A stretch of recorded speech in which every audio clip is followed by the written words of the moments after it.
Welcome to A Little Nutrition Talk Radio, the podcast for health seekers who want to cut through the noise of nutrition, diet, and health confusion and take charge of their well-being.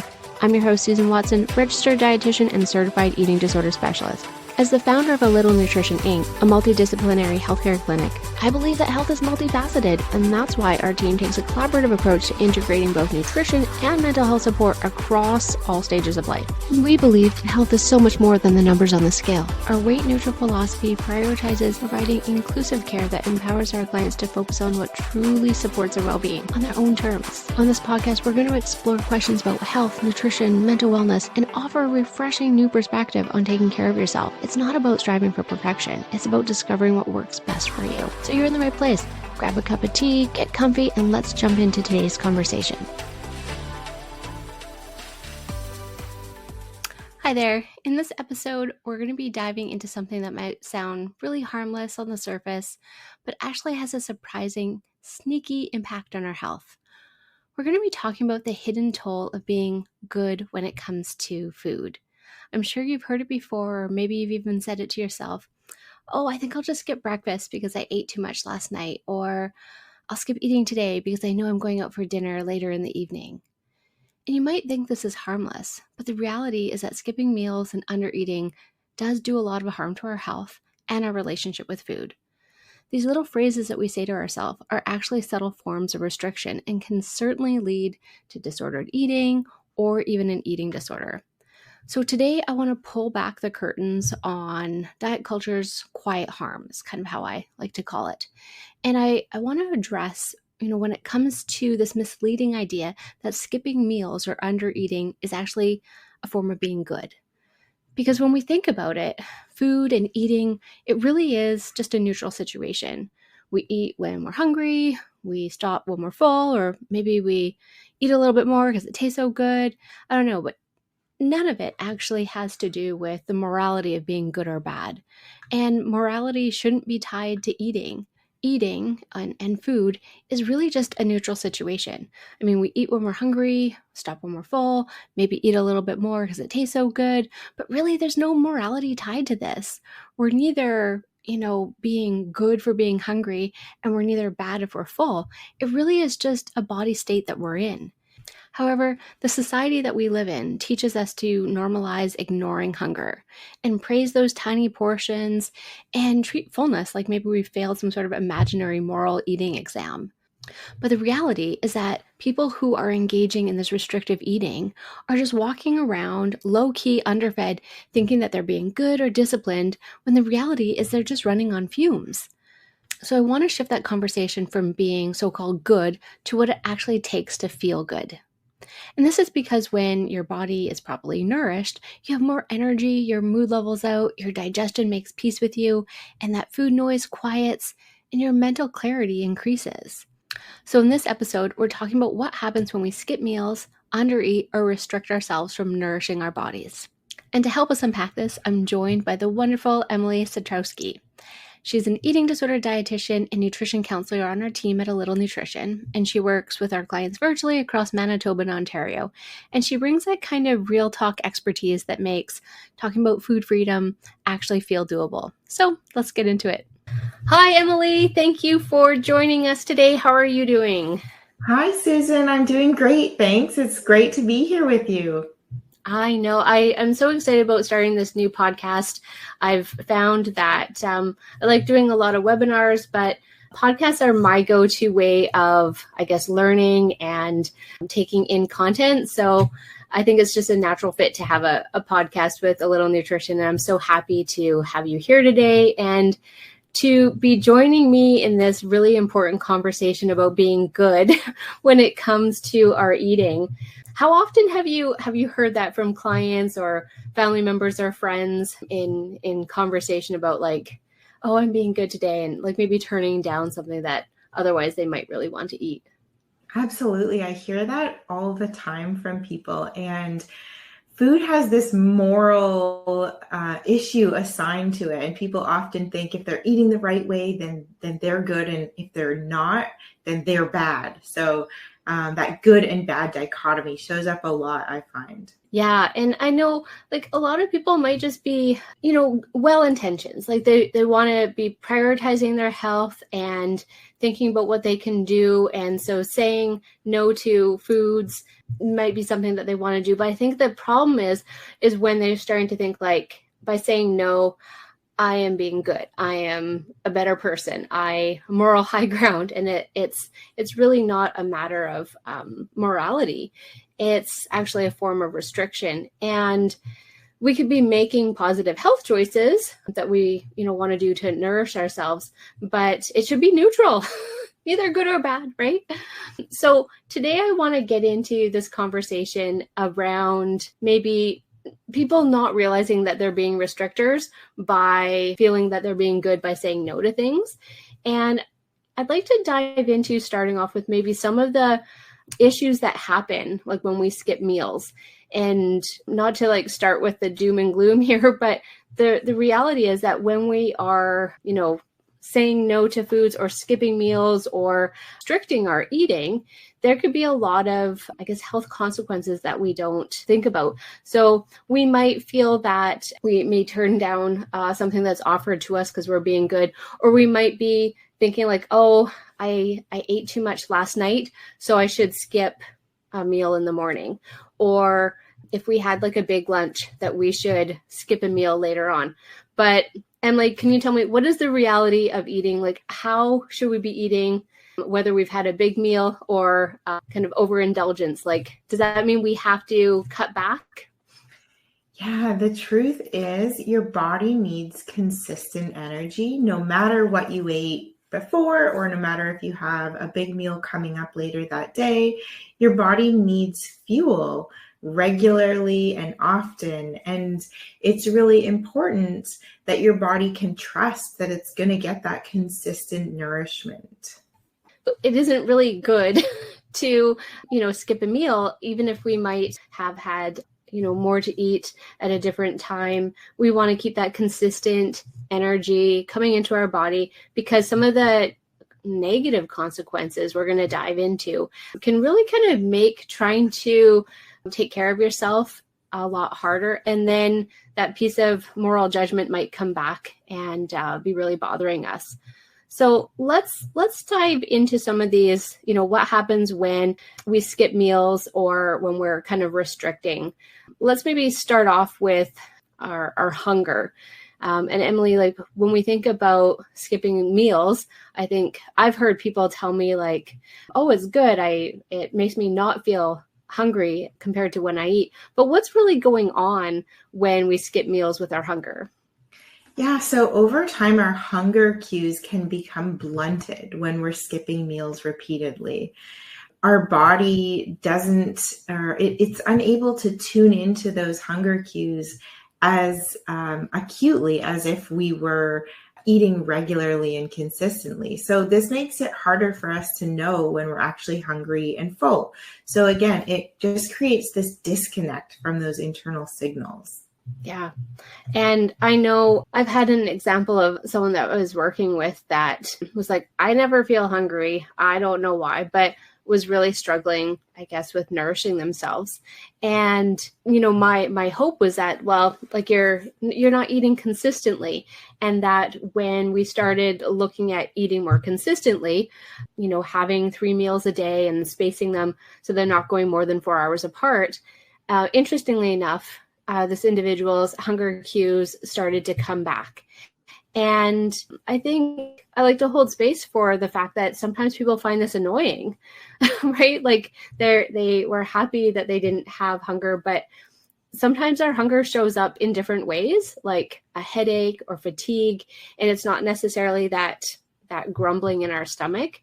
So if hunger becomes blunted, often there's things that we're also missing that we may not necessarily know. So I think it's important, I guess, to have hunger.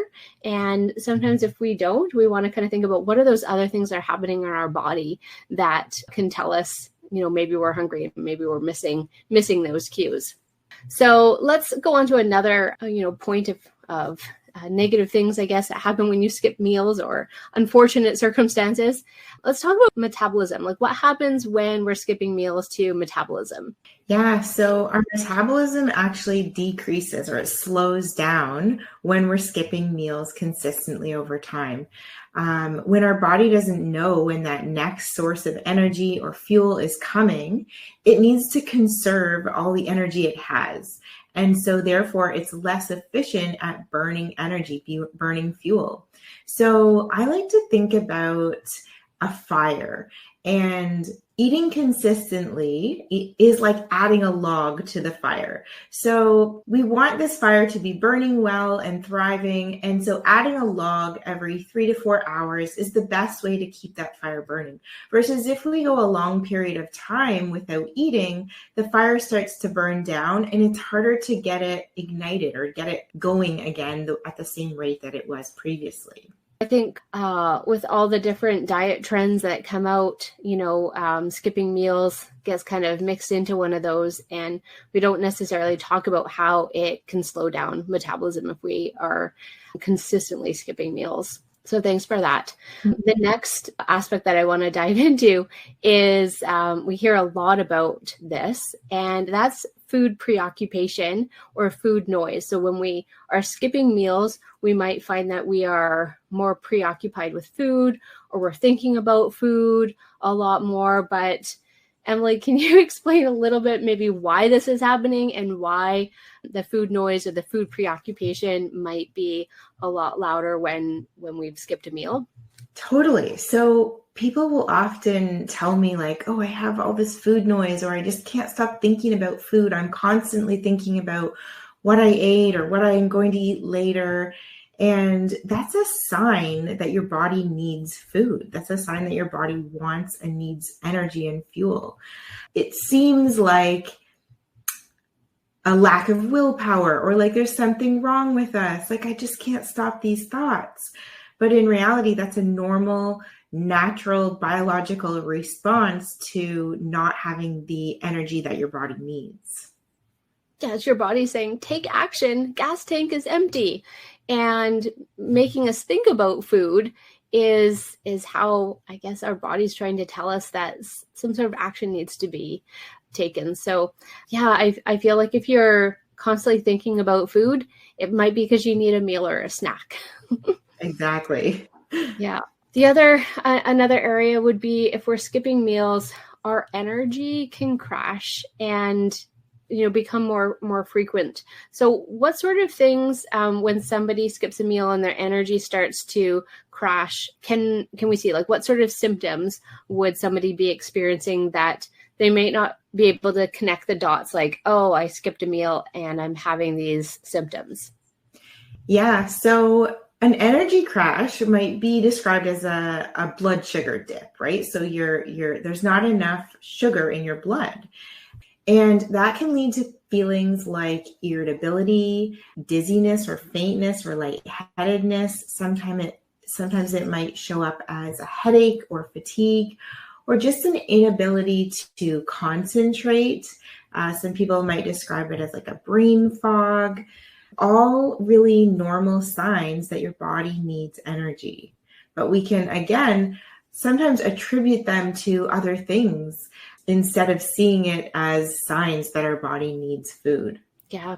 I've often heard from clients or just people around me, it's like, oh, I hit a wall, right? Mm-hmm. Where it's really your body just like, again, you get in a car, you go on a road trip, and if you don't stop for gas, like what happens? The car just stops, and your body, same thing, can just kind of stop, hit a wall. But there's often these like subtle, maybe warning signs like dizziness, irritability that start to kind of pick up. And if you've gone too long between eating, or you've skipped a meal, or you're restricting your eating, these definitely can tank your energy. The next one is thinking about our mood and how that can kind of change. I like to use the term hangry. My husband uses that with me a lot of the times, like, you need a snack. And it's like, oh yeah, you're right, I need a snack. So we could have like cognitive impairment or like mood changes when we've skipped a meal or we're under eating. And I think that we've talked a little bit about the, energy crash. But Emily, can you tell me a little bit about how, I guess, maybe mood gets impacted and even just the ability to maybe like think rationally? What's happening with the cognitive impairment and mood changes when we've skipped a meal or are under eating? Yeah. So again, that low blood sugar, your brain, its primary source of fuel is sugar from your blood, right? And so when you don't have that energy, that sugar in your bloodstream, your brain can't function at its best. And so that shows up as things like maybe feeling foggy, maybe having trouble making decisions, feeling irritable. Sometimes anxiety shows up, or feeling just kind of emotionally flat. So not having anything to give, right? And yeah, exactly. Mm-hmm. And so it can be especially important for people who are neurodivergent, or if you're under a lot of stress, or if you're navigating other mental health concerns. So something like depression, that's definitely going to exacerbate those conditions. Yeah, absolutely.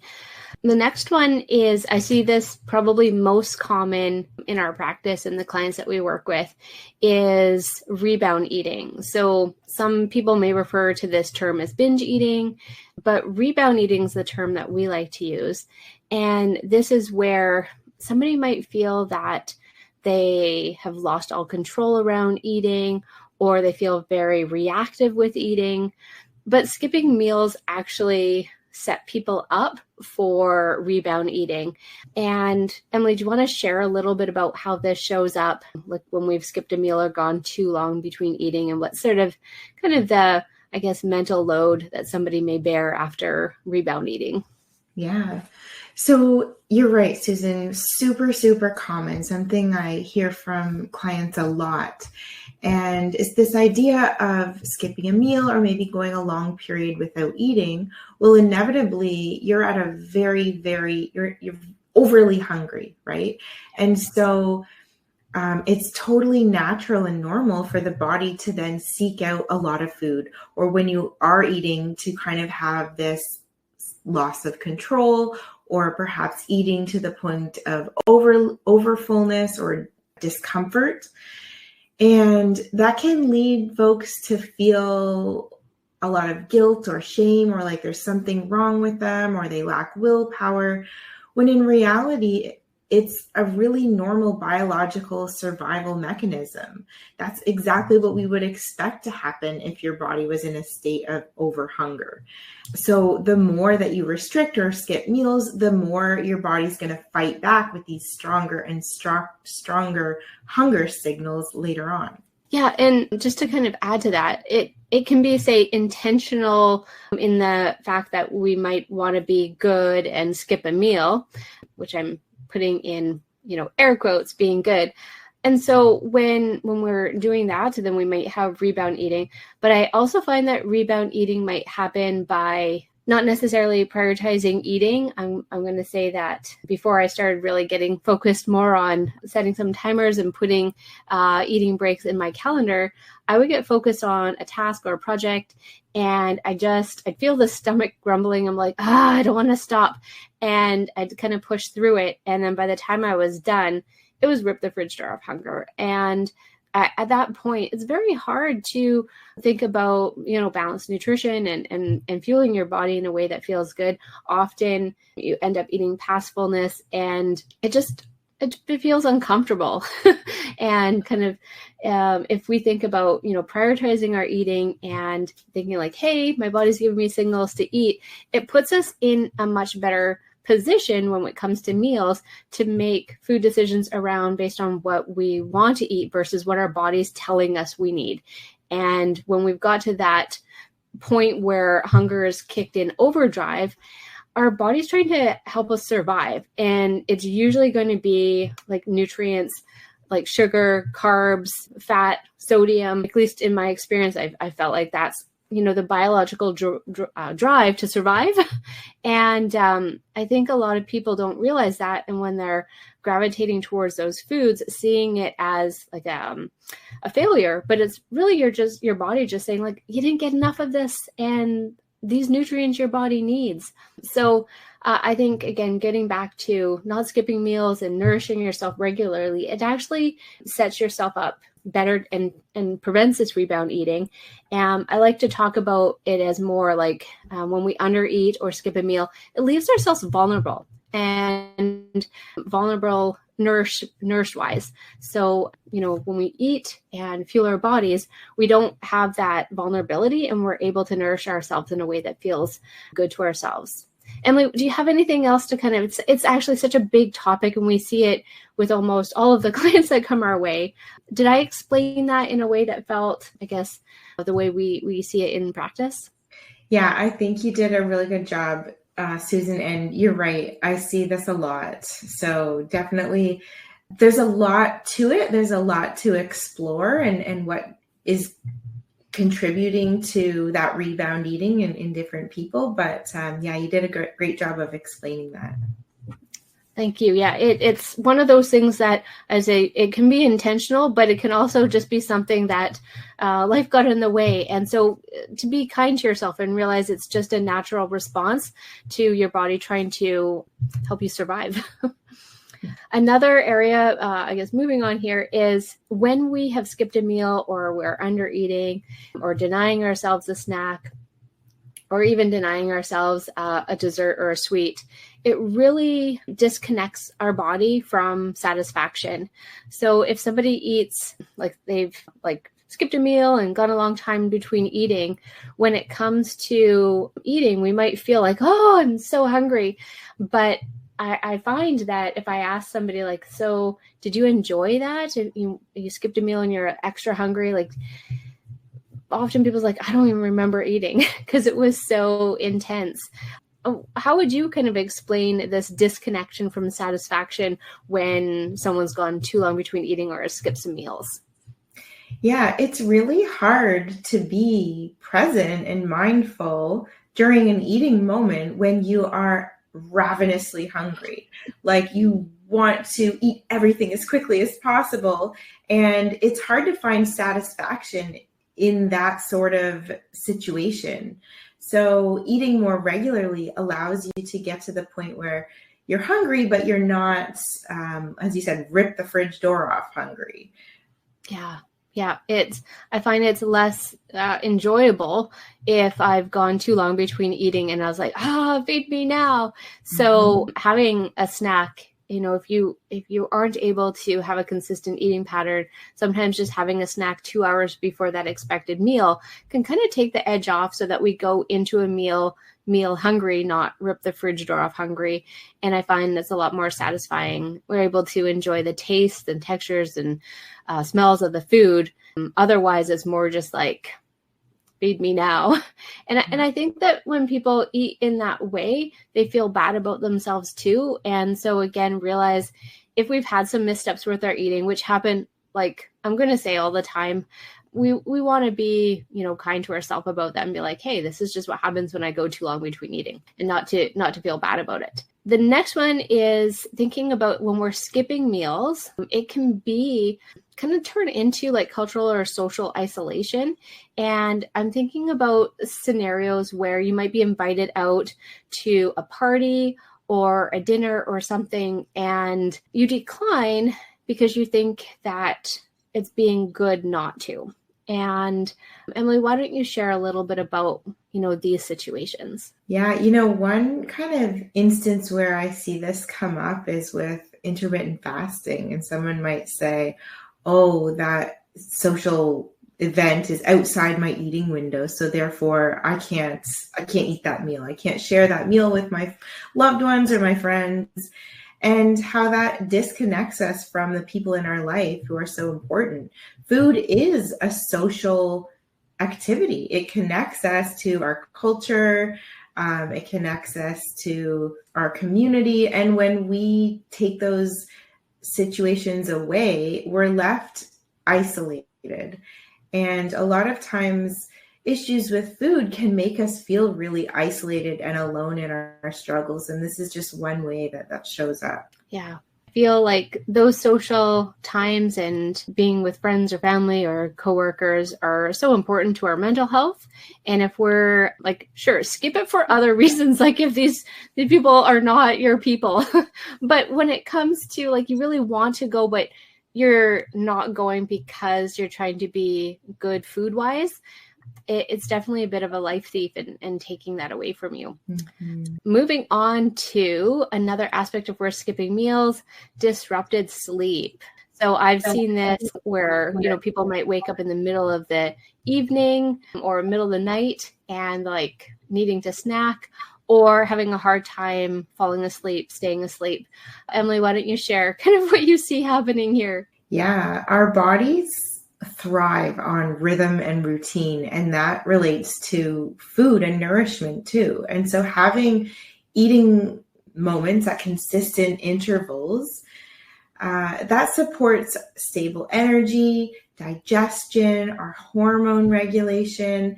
And when we're not following that pattern, it can disrupt that rhythm and affect all kinds of things in our well-being. And if you find yourself waking up in the middle of the night and needing to go have a snack because your stomach is, you got stomach pains and saying like, hey, I need to eat, that is often a sign that you're under eating earlier during the day. And even though you might, again, be misinformed thinking that you're being good, like that's a symptom saying like your body isn't eating enough during the day. So maybe bump up your breakfast or your lunch or have a little bit more at dinner. The last one that we kind of came across when it comes to when we're skipping meals or under eating that can be problematic for us would be like the increased stress in our body. So we've got that mental load where we might be thinking about food a lot, but what are maybe some of the other areas where skipping meals and stress show up in the body? Yeah, so when you skip meals, it actually increases cortisol levels in your body, and that's your body's way of compensating for the lack of energy. And when we have chronically high cortisol levels, that can worsen things like anxiety, can increase abdominal discomfort. It can even trigger things like inflammation or some gastrointestinal symptoms in some people who are sensitive to those things. So, I feel like skipping meals is never really a win. There's always kind of like a rebound or a consequence to skipping meals, and also maybe denying ourselves what the body's asking for. So those are kind of, I feel like there's more, but I think 11 should really get our point across around kind of things that can show up when we are under eating or skipping meals. And the reality is that we want to honor these body signals. So I'm going to kind of just wrap it up here today and kind of leave everybody with this, something to think about when we take a look at skipping meals and ignoring that hunger. So ignoring your hunger is like ignoring any other body signal in your body. And I'll explain this to clients and I'll say, like, it might sound a little bit cheeky here, but when we think about body cues, we've got quite a few. We've got something like we've got thirst, we've got feeling tired, we've got maybe that sensation in our body that, hey, we should go pee or go to the bathroom. Now, all of those signals we can ignore, but we often don't, and we often don't tie any sort of moral judgment to them. And when I think about ignoring hunger, I'll say like, well, would you ignore the urgency to have to go pee? And most people will say, well, no. And that's because there is like a big consequence if you're at work or in public. But is there any like negative consequence socially or publicly if you are denying yourself a meal or if you're skipping a meal? And often it's not, because you might have brain fog and you're tired and your performance at work might be low, but nobody is really going to know compared to if you didn't go to the bathroom. So as I say, like we want to think about all of those body signals as important signals. So hunger is, again, a very important signal in our body telling us to take action, and is just as important as our bladder or thirst, or, when our body's saying we're tired and we need to take action, go to bed. So we don't want to do this, and we don't want to be training our body to ignore hunger because of all of those other kind of symptoms that can happen when you are ignoring your hunger. And ultimately, I just want to leave everybody with this note, like, you deserve to eat. You deserve to eat without earning it. And everybody needs to have nourishment, and skipping a meal, there's no moral reward by doing that, at least not from us. We want you to be nourished. Anything else that you like to add to the conversation, Emily, before we sign off? Yeah, I think the diet culture demonizes hunger, and it teaches us we need to try to ignore our hunger, or we can't trust our hunger, or there's something wrong with us if we feel hungry. And that's just not the case. Hunger is a normal, natural sign from your body, just as you said, like any of the other body signals. And listening to your hunger and eating regular meals is a sign of self-care. It's a sign that you are doing what's best for your body, and it's a way of you promoting your own well-being and health. I absolutely agree. Thank you so much for sharing that with us today. And we're going to sign off for now, and we hope that you enjoyed our conversation today. Make sure you go have that meal or snack now. See you later. Bye. Thanks, Susan. Thanks for joining me on A Little Nutrition Talk Radio. I hope today's conversations left you feeling informed, empowered, and ready to approach your health with confidence and self-compassion. If you enjoyed this episode, be sure to subscribe so you never miss an update. And if you found value in our discussion, I'd love for you to leave a review. It helps others find the show and join in on these important conversations. For more support and resources, visit A Little Nutrition Inc. online at www.alittlenutrition.com. You can also follow us on social media for more insights on intuitive eating, mental wellness, and evidence and lived experience-based healthcare. Until next time, take care, be kind to yourself, and remember, your health journey is yours to define. See you in the next episode.